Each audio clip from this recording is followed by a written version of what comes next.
Nandito na po tayo sa episode 1 ng Maging Sino Ka Man mga kapuso. Ito na po ang pilot episode. Ngayong Lunes, September 11, 2023. Makikita natin itong si Monique, no? Nagpe-painting siya. Talagang enjoy na enjoy siya sa kanyang mga crafts. Kasi ito yung talagang artwork niya, di ba? Ito yung forte niya. Ngayon, merong tumawag sa kanya. Diba? Yung best friend niya. Pero bago yan, makikita natin ito isang truck, no, na nanggaling sa shipment, so i-deliver na to. Ito yata yung pagmamay-ari ng ng isang sindikato na pinamumunuan ito ni George Tregan. Samantalang itong si David Licauco bilang si Carding, nakaabang siya doon sa may tulay. Alam niya kasi, diba, na yung itong cargo truck na to naglalaman talaga ng maraming mga fragile na kagamitan, mga mamahalin. Nandito siya sa tuktok, sa pinakabubong nung truck. Tapos grabe yung stand niya dito, nag-stand siya, pumunta siya dun sa pinakalikod.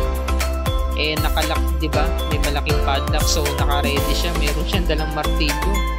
Minartilyo niya habang umaandar yung truck, di ba? So sa madaling salita, nabuksan niya agad. Samantala, balik tayo dito kay Monique. Todo pa rin siya sa pagpainting niya at masaya talaga siya sa mga ginagawa niya. Ngayon, yung best friend niya tumawag sa kanya. Binalita na kinakailangan niyang pumunta ng art exhibit nila dahil meron palang VIP guest or client na gusto siyang ikatagpo. Gustong gusto yung artworks niya. So, sabi naman nito ni Barbie or ni Monique, kinakailangan pa ba talagang pumunta ngayon? Ayan. Tapos ko na, napasok na ni Carding yung loob. Bubuksan niya yung isang box, and then nakita niya ang daming mga kagamitan, mga mamahaling relo at kung ano-ano pa. Kinuha niya to, binuslit niya, nilagay niya lahat sa bag. Samantala, ito na, sobrang ganda dito ni Monique, no? Talagang todo forma, naka-boots pa, tapos fitted yung pantalon niya. Sexy niya dito. Sabi niya naku, sana universe, pagbigyan mo na ako kasi nga ngayon Mercury retrograde. Kaya sabi nga nung kaibigan niya, walang Mercury retrograde, talagang aayon ng universe sa'yo, kaya pumunta ka na dito.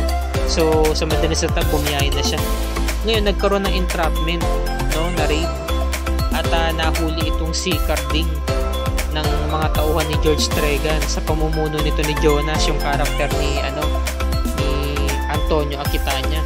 So nangyari, nanlaban itong si Carding. Suntukan, bakbakan na agad, umpisa pa lang, 'di ba? Action na. May mga barilan pero ayos siyang tamaan ng bala dahil nga palos siya. Sobrang bilis niyang kumilos. Hindi siya tinatamaan ng bala kasi nasasalag niya agad yung baril. Poporma pala yung mga kalaban, talagang kinukuha niya na yung mga kamay, nasasalag niya na sa madaling salita, natalo. So bukas na bukas yung pinto, meron namang sa likuran ng truck, meron nakasunod na kotse, kaya tumalon na siya agad, tapos naghagis siya ng bomba, kaya sumabog yung loob ng truck at namatay yung mga tao doon.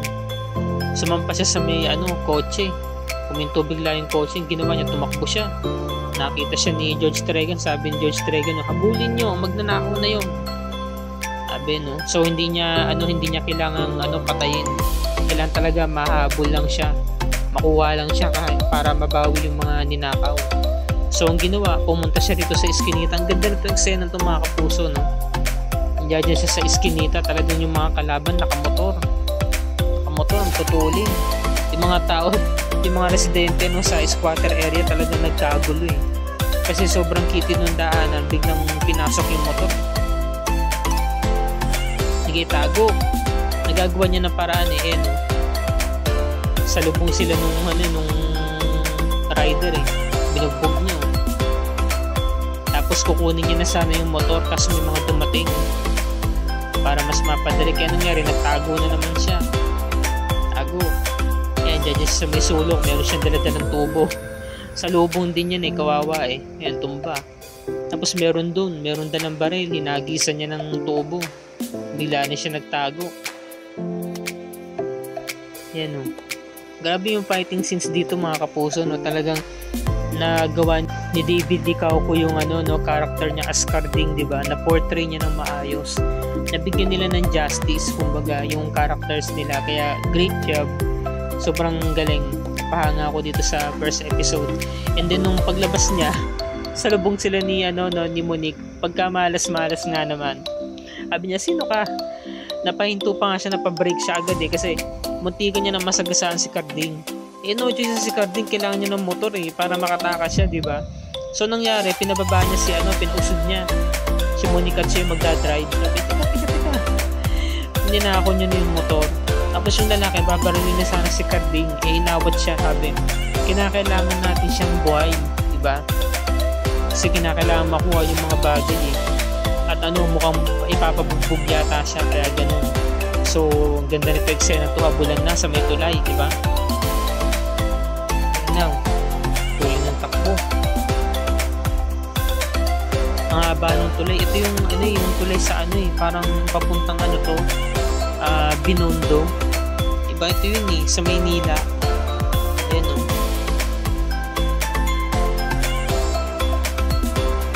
So yan pa, may mga humarang. Kitid yung tulay na yan. Sige, takbo. Tapos si Bobby kinakabahan siya. Sabi niya, "Teka, sino ka ba?" Pinapahinto niya yung motor.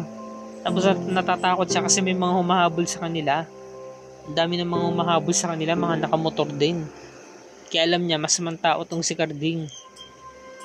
Nakabahan siya. Tapos nakita ni Carding, merong barko. Diba, na hinihila ng bangka. Natakot siya, sabi, dadaan talaga tayo dyan. Kasi biglang nabukas yung tulay diba? Umangat yung tulay kasi nga may dadaang barko. Nag-giveaway, ayan So, kinakailangan talaga nilang dumaan dyan para makaligtas sila. Kasi, kumbaga, dead end na Nahabol talaga sila Saka armado yung mga nakamotor. So, yun. Talagang hinarurot niya yung pagtakbo ng motor. Talagang grabe. Yan talagang talo, Grabing stunt to, mga kapuso. Grabe. So, bumagsak sila, magapak sila doon sa may barko. Sakto may mga naman doon, mga net, 'di ba, saka mga lube, doon sila bumagsak. Sakto yung pagbagsak nila So hindi na sila naabutan ng mga humahabol sa kanila. Samantalang kung si Monique, kabado, kinakabahan, sabi niya, "Buhay pa ako." Sabi niya, "Walang niya ka, tarantado ka." Sabi niya, "Sino ka ba ha? Nagkandamalas-malas ang araw ko dahil sa'yo. Balak mo pa akong patayin." Sabi ni Carding "Pasalamat ka nga, buhay ka Kung ikagawan mo to, sinira mo araw ko." Sabi niya, "Ba't ka ba nila hinahabol? Siguro masama kang tao, siguro magnanakaw ka, Sabi ni Carding, "Teka lang, ayos pa tong motor mo. Ayos siya, maniwala ka sa akin, Pexman." Anong ayos? Sinira mo nga tong motor ko, hindi ko nga alam kung magagamit ko pa to So natutumba siya, hindi siya makatayo ng maayos. Sabi ni Carding, "Napakahina mo naman, alalayan nga kita." Sabi ni Monique, "Idala mo ako sa ospital, kundi papatayin kita, pakukulong kita." Sabi. So walang magawa si Carding kundi binigyan na lang siya ng isang box ng lagayan ng relo. Alam ko relo laman yan So nailabas niya rin yung teddy bear, 'di ba? Yung stop toy. Naiwan niya, naipatong niya doon sa may naipatong niya doon sa may tabi. Sabi niya, "Pasensya ka na. Yan ang may bibigay ko sa'yo. Alam ko na istorbo kita. Kailangan ko lang talaga ng racket." Sabi niya. So ito na. Naghihintay na lang sila ng madadaungan kung saan sila bababa. Samantalang tong si Monique, bad trip. Kinuha niya yung teddy bear. Sa kanya napunta Saka yung binigay sa kanya ni Carding, diba, na isang box ng relo. Ganda nitong scene na to, guys. Ayan. Paggabi na na to sunset. Ganda na eksena to. So ito na, nakahabol na si Monique, late na siya. Nakahabol na siya dun sa Arctic Sea Beat niya. Ngayon, sabi niya sa kaibigan niya, sabi ko, "Pinapunta mo pa ako dito, yung tuloy nagka-disgrasya na ako, muntik pa ako mapahamak." Ganun ba? Mamaya ako na nagkukwento. Sige na, punta na natin yung kliyente. So nag-ayos siya ng buhok at humingi naman siya ng tawad. Sabi niya, "Paumanhin, ma'am, kung na-late ako kasi meron po nangyari sa daan." So nung paglingon sa kanya, nagulat siya, si Belinda pala, nanay niya. So sabi ni Belinda, Narinig ko kasi na isa ka sa top 10 na pinakamahusay na pintor dito sa ating bansa at nagulat ako, napakabata mo, 'di ba? One of the youngest. Samantalang tong si Carding nagpunta ng ospital at kanina pa raw siyang hinahanap ni itong kaibigan niya bilang si Makoy Morales, 'di ba? Sabi ni Makoy Morales or Mikoy, ayan, Mikoy pala. Ano na, kayo na pa tayo hinihintay, kayo na pa hinahanap ni Hika. So marami siyang mga dala ng mga gamit, sabi ni Mikoy, no? Ayos to, ang dami mabibenta ko to. Ito nga niya, may mga customer na to eh. So dumating isang batang babae, sabi, Kuya Carding, dito ka na pala. Kaya nakapay nahanap ni Hika, may malay na siya. Samantalang itong si Jean Garcia, no, bilang si Belinda, nasabi niya, no, na gustong-gusto ko yung mga gawa mo. So sabi naman ito ni Barbie bilang si Monique, pwede ba diretsahin nyo na ako? Ano bang kailangan nyo? So sabi ni Belinda, kasi magre-renovate ang company namin, pati magkakaroon din kami ng rebranding ng aming hotel. So gusto ko sana na kunin ng mga artworks mo at i-display or ilagay sa mga establishments namin para ma-recognize palalo at ma-promote. So binigla sila ni ni Monique. Sabi ni Monique, ayoko makapagtrabaho sa inyo, ayoko maging parte ng kumpanya ninyo, at lalo-lalo ng buhay mo. Talagang tinarastok niya, no? O sabi naman ni Belinda, Monique, please, huwag mo na sayangin ng mga ganitong klase ng opportunity, diba? So sabi naman ni Monique, gaya nga po ng sabi ko, ayoko makipagtrabaho sa inyo, ayoko makapagtransaksyon sa inyo. So nung pagtalikod niya, hinapos siya ng nanay niya, sabi niya, ano bang kailangan kong gawin para matanggap mo ko, anak? Matanggap? Bakit? Mas pinili mo yung buhay mo ngayon, di ba, kaysa sa amin ni tatay? Alam mo ba, nung nawala ka, taon-taon sineselebrate namin ang birthday mo. Kasi ganun ka namin kamahal, ganun ka kamahal ni tatay. At umaasa kami na babalik ka. Pero anong ginawa mo? Diba? Ngayon, hinihiling mo na mabuo at makumpleto mo ang ating pamilya. Hinihiling mo na ako mismo ang tumanggap sa'yo. Diba? Grabe yung nila, yung linyahan nila dito, no? Talagang damang-dama, 'di ba? Kahit na hindi pa masyadong matindi yung bitawan ng mga linyahan, pero yung emosyon nandoon. So sabi niya, Monique, pakiusap, tigilan mo ako, bitawan mo ako. Sabi niya, no? Alam mo yung mga pinapangarap mo noon, wala na ngayon. Sabi ni Belinda, no, I'm dying. Meron akong cancer at ilang panahon na lamang ilalagi ko dito sa mundo. Kaya ayokong masayang yung mga pinaghirapan ko para sa'yo. Kung hindi mo man ito matatanggap, mababaliwala na lang to, sabi ni Monique, no? Well, I'm sorry sa pinagdaraanan mo, pero ito lang masabi ko sa'yo, huwag ka nang umasa na meron pang kahinatnan yung mga pinaghirapan mo, dahil baliwala rin naman yan. Hindi ko rin naman tatanggapin yan. Grabe, no? Grabe talaga, kaya nasaktan talaga dito ng gusto si Belinda. So umalis na siya. Samantalang to si Carding dumating na nga sa loob para katagpuin yung mga alaga niya. Mga alaga niyang pulubi, di ba? Akalain mo tong si Carding parang si Robin Hood din pala, no, nagnanakaw siya sa mga masasamang tao. Tapos pag naibenta, ibibigay niya to sa mga alaga niya. Nabubuhay siya ng ganun. So sabi ni Hika, Kuya Carding, okay lang ba yung operasyon ko? Hindi ba masakit yun? Sabi naman ni Mikoy Morales na matutulog ka lang. And then pagkagising mo, magaling ka na, okay ka na. Sabi ng mga bata, no, Hika, merong malapit na peryahan, kaya magpagaling ka para maglaro na tayo. Sabi naman nung isang bata, si Kulot, sabi, pag si Kuya Carding nagsabi, truth yan. Sabi niya, talaga may sakit yung bata, matindi yung hika niya, no? Parang kailangan niya tang operahan sa baga. So hinahanap niya yung teddy bear, di ba, na stop toy. So hinahanap ni Mikoy, wala. So naalala ni Carding na iwan nito sa barko.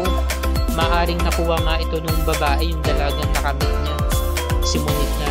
Samantalang ito na, binalita na nga kay John Strega na palpak yung operation nito ni Jonas. Hindi nila nahuli tong isang estrangherong lalaki na magnanakaw. Kaya nangyari, binugbog niya itong si Jonas. Sabi niya, ikaw pa naman ang pinakamatindi kong tauhan, ba? Tapos binugo mo ko. Kasing katwiran ni Jonas si Antonio Quitania, di ba? Sobrang bilis daw, malapalos daw, hindi daw nila nahabol. Ganun ba? Ganun ba kabilis? Diba? So nagalit siya, binugbog niya, tinadyakan yung binti parang hindi na ito makakalakad. Tapos binigay ng tauhan niya yung baseball bat, pinaghahampas niya ng baseball bat sa iba't ibang parte ng katawan. Nakakatakot dito si George Tregan, sabi niya, galit na galit siya, sabi niya, kinakailangan kong gumanti sa walang yan yun. Kailangan yung hulihin na magnanakaw niyo at dalhin niyo sa akin. Yun ang binitawan yung salita, diba? So dito na po nagtatapos ang review and recap para sa gabi nito, mga kapuso.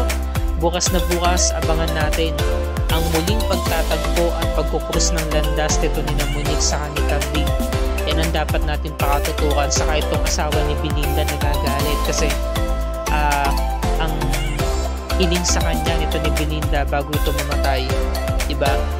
Silang mag-ama ni Juancho Trevino ang magpapalakad ng operasyon ng kumpanya, pero ibibigay pa rin niya yung pamana at magmamayari pa nito ay si Barbie Forteza bilang si Monique, diba? So ayaw nila nang may kaagaw, agawan nito sa sa kumpanya, sa mga ari-arian, sa mana, mga ganyan. So grabe yung mga tagpuan dito. First episode pa lang, diba? Ang dami ng action scenes na nangyari, na naganap. Ma-action na yung mga tagpuan So nag-uumpisa pa lang yung totoong laban, and then marami pa talagang magaganap. Marami tayong mga expectations dito, mga kapuso, at dito na po nagtatapos ang review and recap para sa araw na to. Kung bago ka pa lamang sa akin channel, please like this video at i-share mo ito sa iyong social media platforms. I-hit mo na rin ang subscribe button with notification bell icon para lagi ka updated sa mga episodes ng Maging Sino Ka Man and other GMA shows tulad nito. Magandang gabi at maraming salamat sa inyong panonood, mga kapuso, and God bless us all.